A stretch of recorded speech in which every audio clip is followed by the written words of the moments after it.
लक्ष्मी रस्त्यावरती कलावंत पथक जे आहे या ठिकाणी आपली कला सादर करत आपल्यासोबत सिद्धार्थ जाधव आपण काय भावना आहे? अप्रतिम भावना आहेत. पुण्यात विसर्जनाचा मोठा माहोल आहे आणि हे मानाचे पथक आहेत. त्यात आमचा कलावंत ढोलताशा पथक वाजवतोय.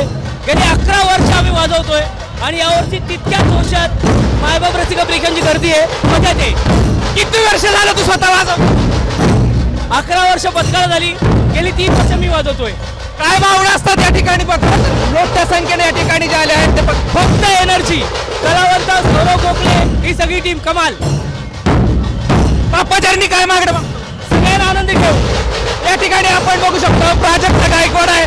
किती वर्ष झालं वाजवतेस? काय भावना? माझं पहिलंच वर्ष आहे आणि खूप उत्साह आहे, खूप एनर्जी आहे, भारी वाटतंय. पुण्यात गणेशोत्सव आहे त्यामुळे अजून भारी वाटतंय आणि तुम्ही बघताय सगळ्यांचा उत्साह. बाप्पाला काय मागणं? बाप्पाला एवढंच मागणं आहे, सगळ्यांना सुखी ठेव, समाधानी ठेव आणि जो आत्ताचा ज्वलंत विषय आहे महिला सुरक्षिततेचा तर तो सगळ्यात आधी सॉर्ट आउट होऊ दे आणि सगळ्यांना हॅपी ठेव. बस बघू शकतो या ठिकाणी कलावंत जे पथक आहेत या ठिकाणी आपली कला सादर करते आणि मोठ्या उत्साह जे आहे पुढे करताना दाखवतात. आपल्यासोबत प्रतिज्ञा भावे आहे. आपण त्यांच्याशी बातचीत करूयात. काय भावना आहेत आज या ठिकाणी वाजवत?